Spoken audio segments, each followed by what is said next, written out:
हाँ जी, तो टॉपिक है प्रोटीन्स। प्रोटीन्स क्या होते हैं सबसे पहले वो देख लेते हैं।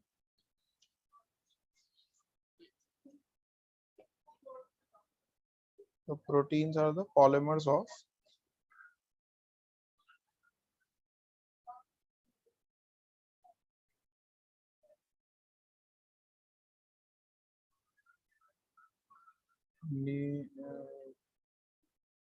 Amino acids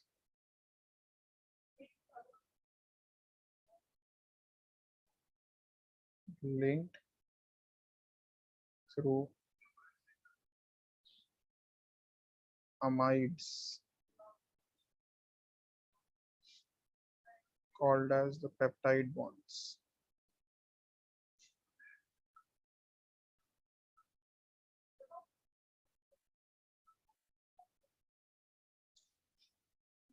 sorry. तो प्रोटीन्स क्या हैं? पॉलीमर्स ऑफ अमाइनो एसिड्स हैं जो एक दूसरे से लिंक्ड होते हैं थ्रू पेप्टाइड बॉन्ड्स। अमाइड्स होते हैं एक्चुअल में, और इनको पेप्टाइड बॉन्ड्स बोला जाता है। ठीक है, अमाइड लिंकेज होती है और इसको पेप्टाइड बॉन्ड बोला जाता है। इसमें ये एक पेप्टाइड बॉन्ड, ये टर्म याद कर लो, और अमाइनो एसिड का पॉलीमर।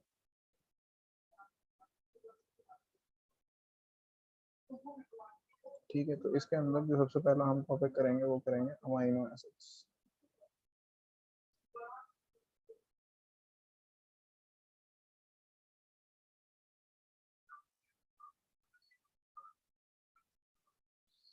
अच्छा, अमाइनो एसिड्स कई टाइप के होते हैं depending on the relative position of carboxyl and NH2 group. तो पहले तो जनरल डेफिनेशन बता देता हूँ। An amino acid consists of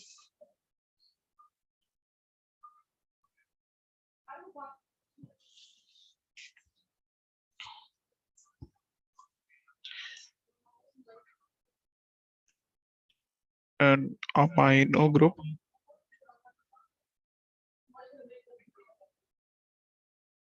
NH2 and a carboxyl group.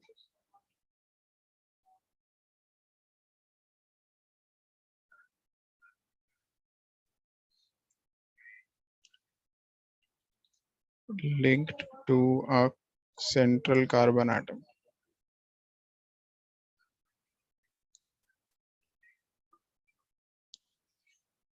The fourth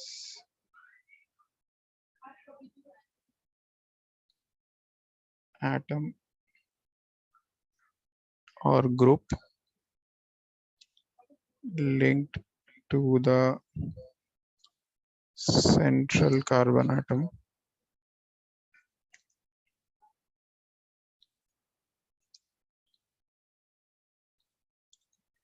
is unique for different types of amino acids.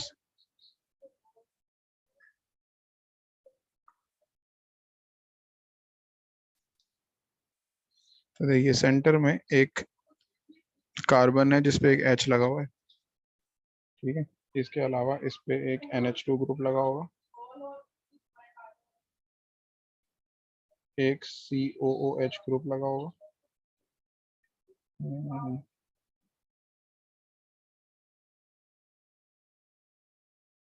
और एक R group जिसे बोलते हैं।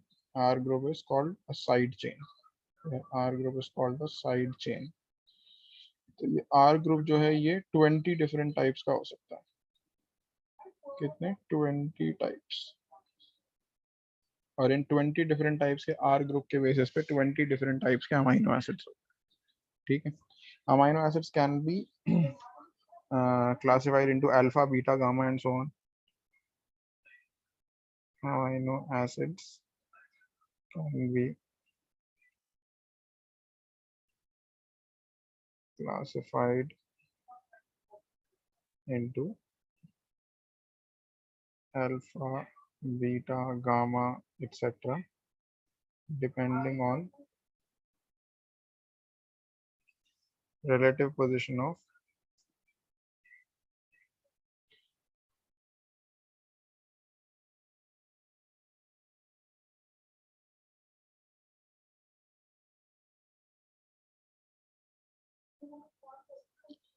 COOH and NH2 group.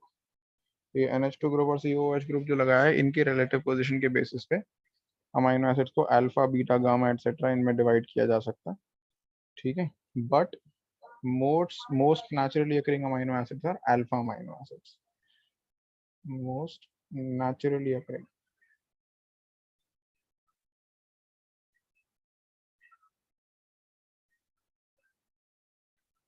amino acids are alpha amino acids. ठीक है, यहां तक clear है?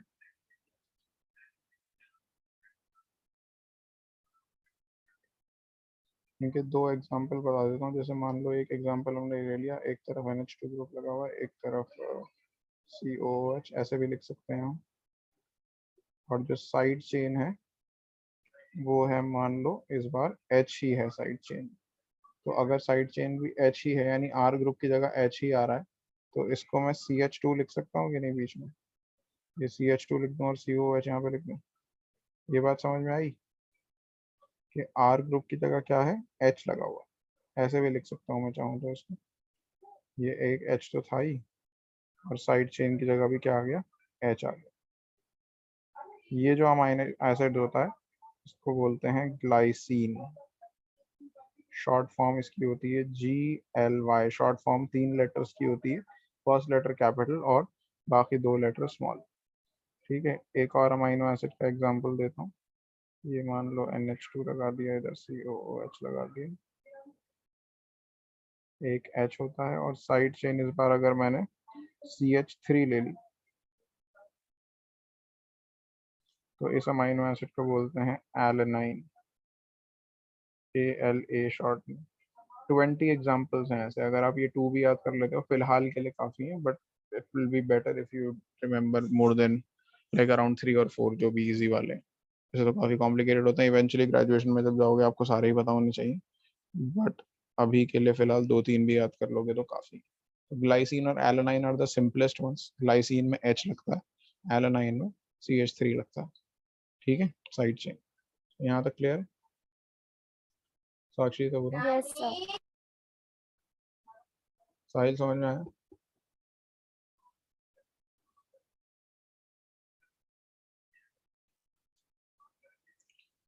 इसके बाद नेक्स्ट टॉपिक है characteristics of amino acids.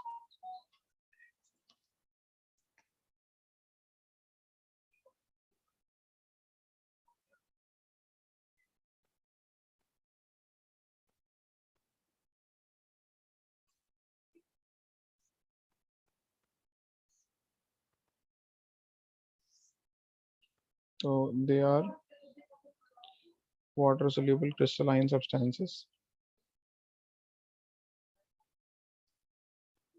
crystalline solids लिख देते हैं, इनफैक्ट सॉलिड फॉर्म में होते हैं मोस्टली, और क्रिस्टलाइन स्ट्रक्चर होता है इनका। ये हो गया पहला पॉइंट, हाई मेल्टिंग पॉइंट होगा।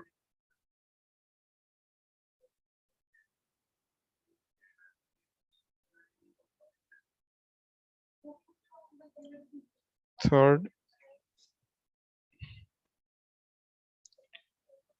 they do not behave as acids or bases despite having both acidic and basic group. Having both COOH and NH2 group. एक एसिडिक ग्रुप है और एक बेसिक ग्रुप है। NH2 बेसिक होता है, COOH acidic group होता है, लेकिन उसके बावजूद ना तो ये एसिड की तरह बिहेव करते हैं ना बेस की तरह, रादर सॉल्ट्स की तरह बिहेव करते हैं। ठीक है, इसके बाद in aqueous solution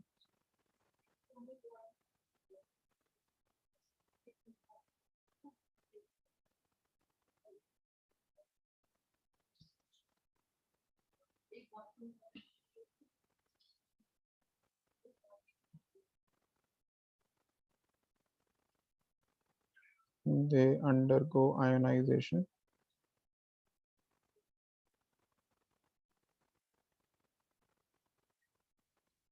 where COOH group releases NH plus ion या loses NH plus ion while NH2 group accepts it.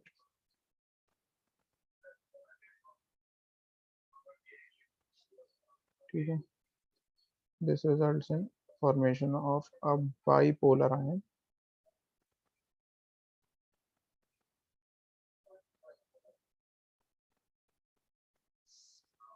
of a bipolar ion called Zwitter ion. ये वर्ड याद रखना.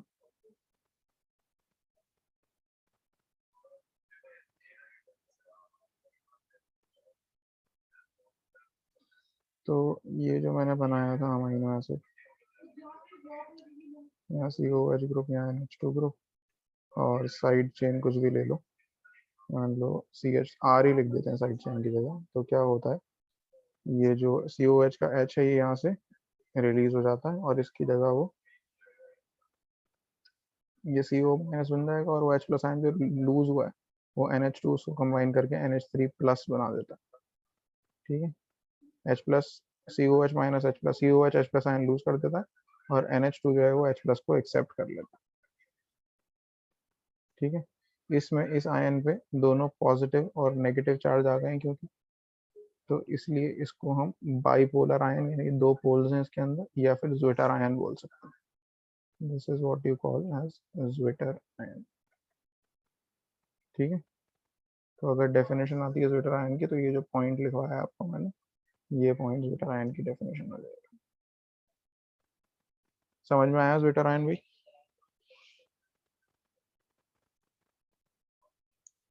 Yes sir.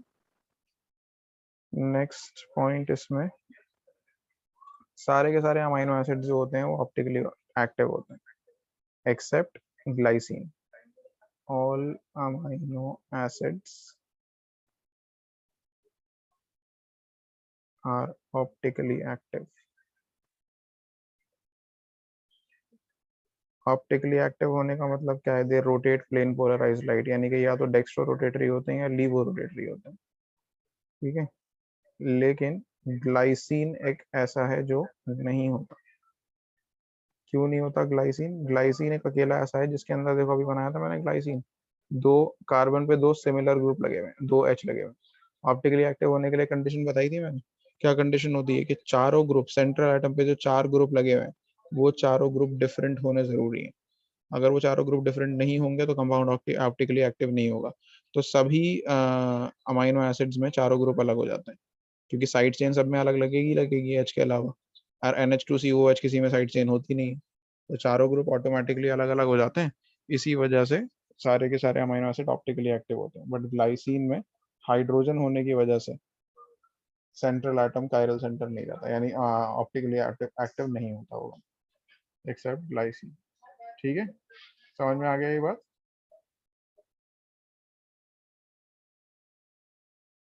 ये किस वजह से? Due to H atom has a side chain.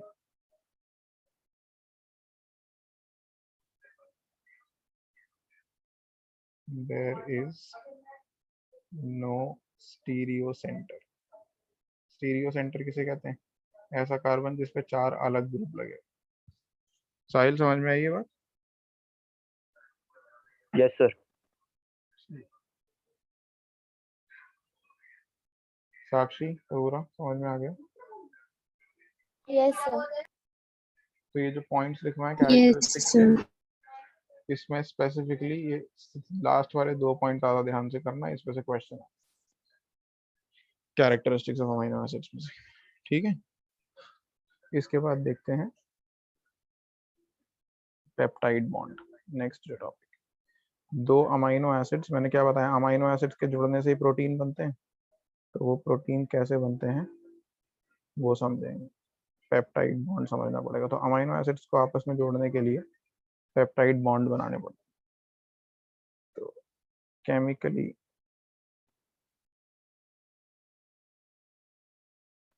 a peptide bond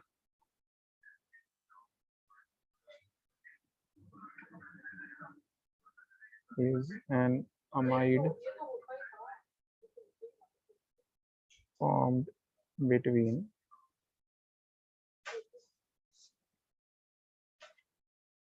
two amino acids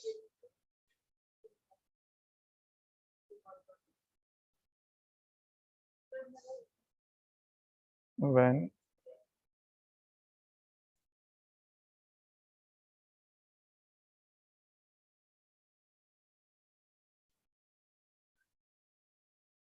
where COOH group of one amino acid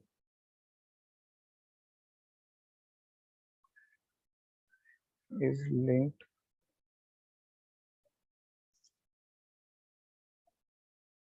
to NH2 group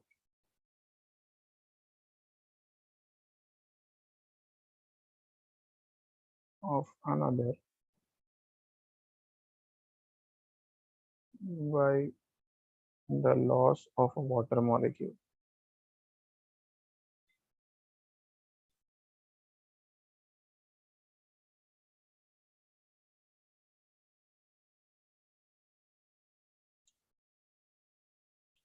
तो example के लिए यही देख लेते हैं, ग्लाइसिन और एलानाइन को लिंक कर देते हैं। ठीक है, ग्लाइसिन देखो ये बताया था, ग्लाइसिन CH2 COOH और NH2 यहाँ बना देते हैं।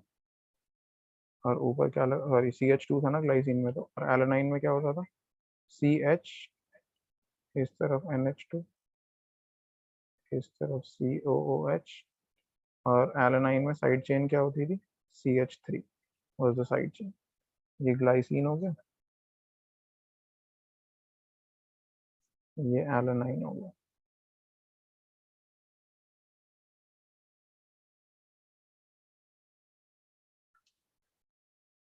तो ग्लाइसिन और एलानाइन को लिंक करने के लिए COOH ग्रुप से हमें रिमूव करना है OH, और NH2 ग्रुप से रिमूव करना है एक H। ठीक है, तो क्या बचेगा यहाँ पे, CH, इस साइड पे NH2 बचेगा, और COOH में क्या बचेगा, CO बचेगा। CO को मैं ऐसे C डबल बॉन्डेड O लिख सकता हूँ, ये जो CO बचा है ना, actually C double bonded O ही होता है, ये लिख सकते हैं इसको। फिर NH2 को क्या लिख सकते हैं, NH2 में से एक H रिमूव हुआ है तो NH बचा, उस NH को मैंने ऐसे ओपन करके लिख दिया, ये NH हो गया। और CH as it is, CH3 as it is, COOH इधर वाला एज इट इज। तो बीच में जो ये लिंकेज बनी है, this is what you called a peptide bond. ये अमाइड है ना, अमाइड यही होते हैं, C डबल बॉन्डेड O से नाइट्रोजन जब जुड़ जाता है उसे अमाइड बोलते हैं। तो ये जो बना है आपका, ये peptide bond.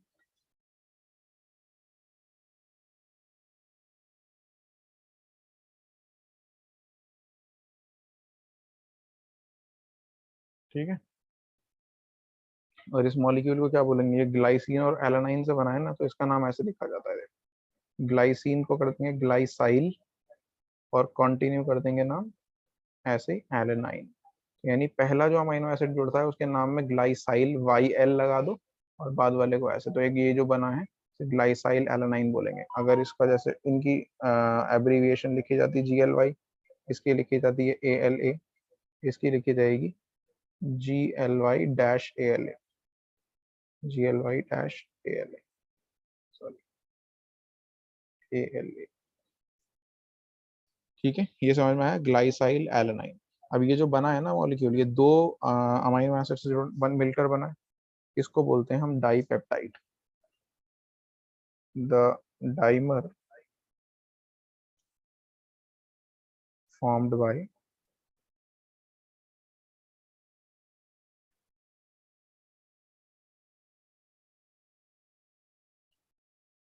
peptide bonding between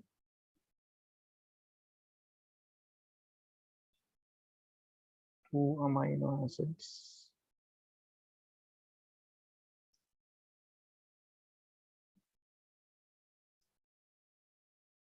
is called a dipeptide.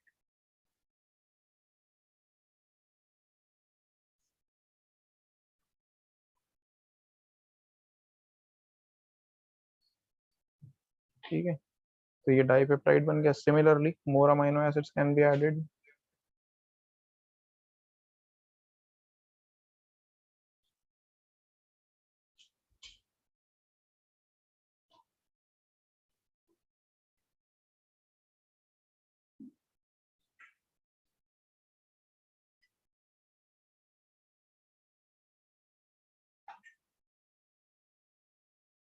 Are added to give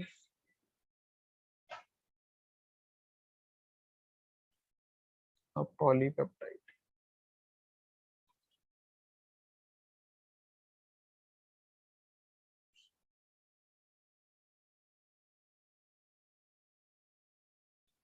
ठीक है, तो ऐसे बहुत सारे अमीनो एसिड जब 3 जुड़ जाएंगे तो ट्राईपेप्टाइड हो जाएगा, 4 पे टेट्रापेप्टाइड, ऐसे बढ़ते बढ़ते जो लंबी चेन हो जाएगी उसे क्या बोलेंगे?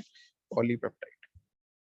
ठीक है, तो अब protein is the polypeptide is basically a simplest form of protein. Polypeptide, which is the simplest form of a protein.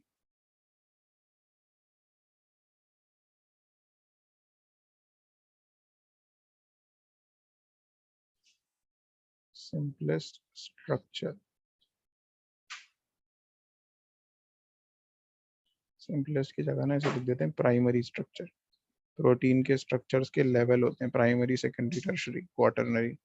तो ये जो पॉलीपेप्टाइड की चेन बनती है यानी मल्टीपल पेप्टाइड अमीनो एसिड जुड़ के जो एक पॉलीपेप्टाइड चेन बनाते हैं उसको प्राइमरी स्ट्रक्चर बोला जाता है प्रोटीन का.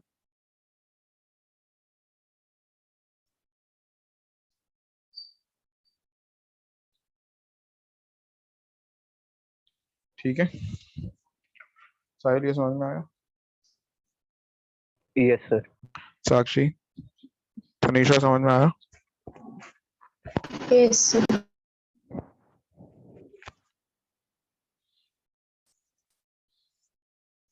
ठीक है, तो ये हो गया पेप्टाइड बॉन्ड. इसके बाद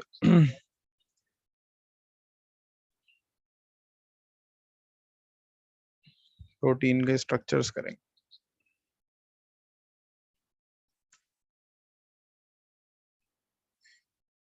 टाइप्स ऑफ प्रोटीन्स.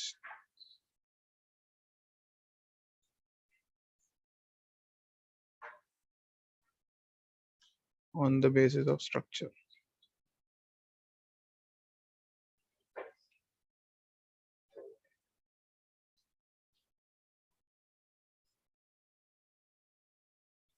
तो दो टाइप्स हैं, फाइब्रस प्रोटीन्स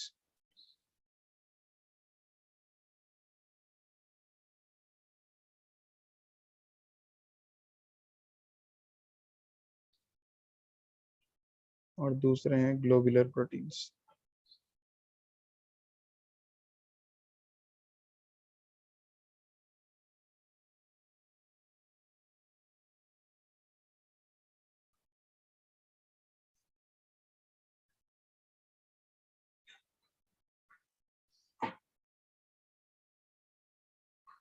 तो क्या डिफरेंस है भाई फाइब्रस प्रोटीन्स और ग्लोबुलर प्रोटीन्स के बीच में? ये जो पॉलीपेप्टाइड चेन्स बनाई है हमने अभी, स्ट्रेट चेन्स होती हैं ये सिंपली, जिसमें अमीनो एसिड जुड़े हुए होते हैं इन अ पर्टिकुलर ऑर्डर. ठीक है,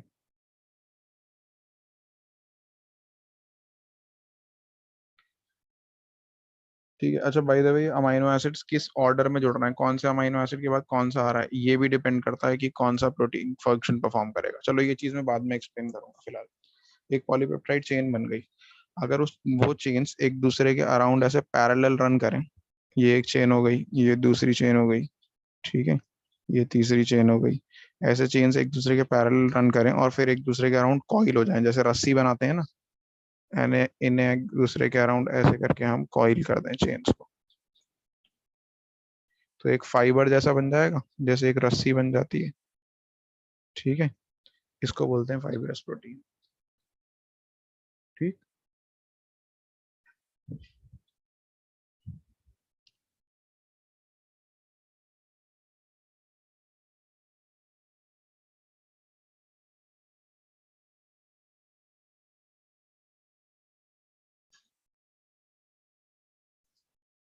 तो polypeptide chains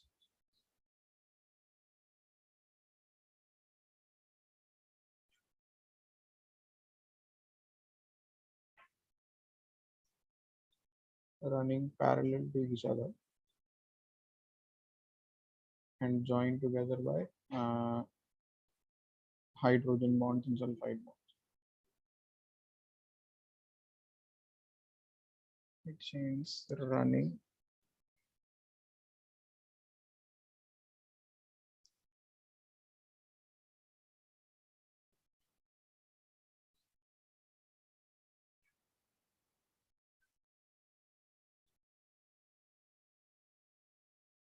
parallel to each other and joined by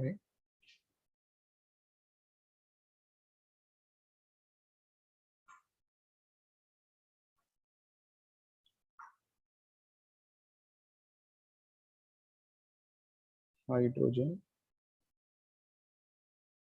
and disulfide bonds.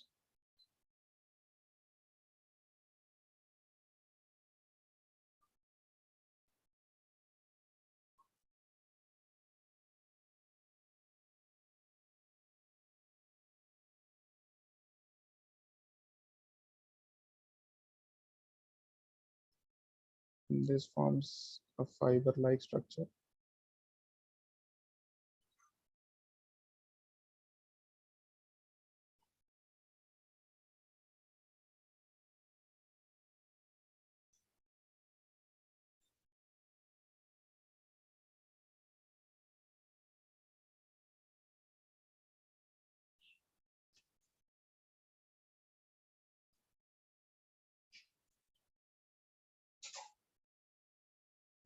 इसमें क्या होता है, इसमें भी चेन्स है, एक चेन है, दूसरी पॉलीपेप्टाइड चेन है, तीसरी पॉलीपेप्टाइड चेन है, but they get coiled around each other.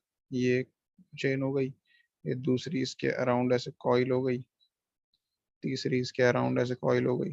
ठीक है, तो ऐसा स्ट्रक्चर बना देते हैं कुछ। इसको हम कहते हैं globular structure of protein.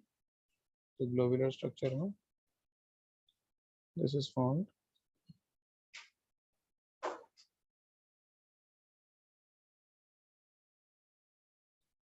when polypeptide chains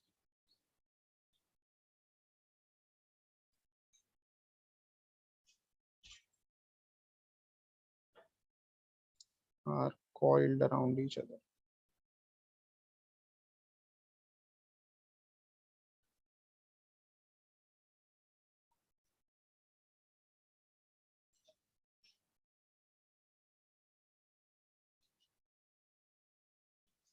To give a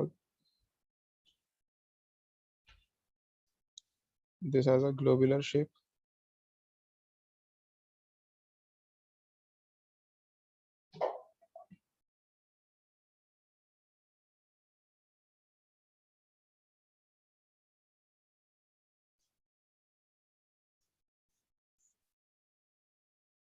globular या स्फेरिकल भी कह सकते हो इसको।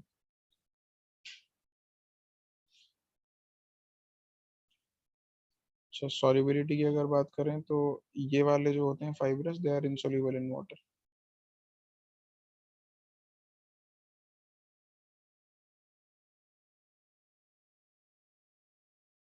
And these ones are soluble.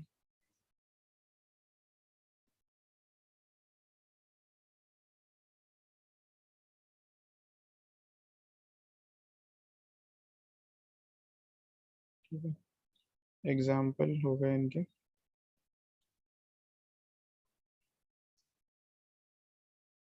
Myosin, myosin है मसल प्रोटीन। हमारी जो मसल होती है ना, या इनफैक्ट एनिमल्स की जो मसल होती है वो हो गई। ठीक है, और एक और एग्जांपल इसका हो गया केराटिन।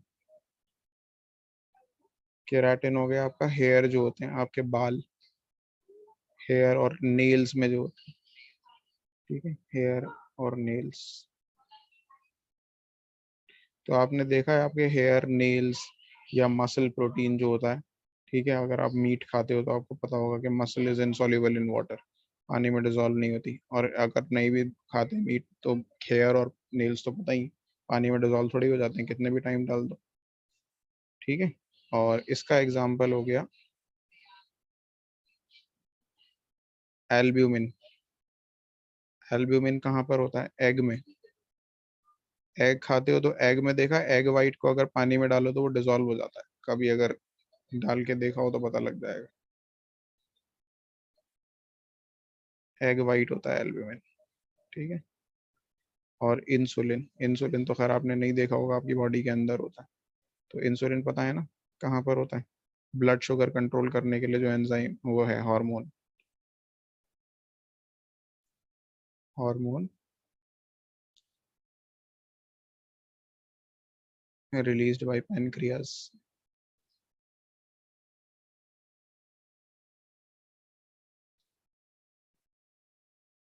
ये जो मैं लिख रहा हूँ ये बस तुम्हें याद दिलाने के लिए लिख रहा हूँ कि कहाँ पर होती है ये चीज़, ये लिखने के लिए नहीं आएगी एग्जाम में।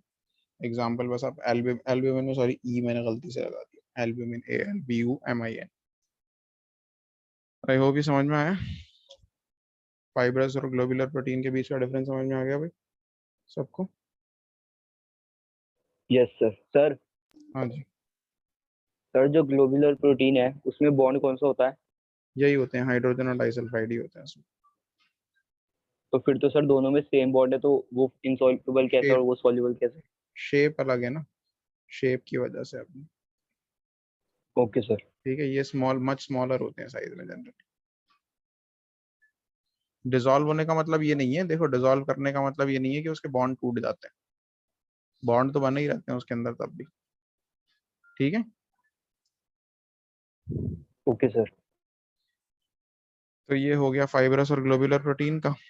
फिर जो अगला टॉपिक हमारा है वो लेवल्स ऑफ ऑर्गेनाइजेशन है प्रोटीन।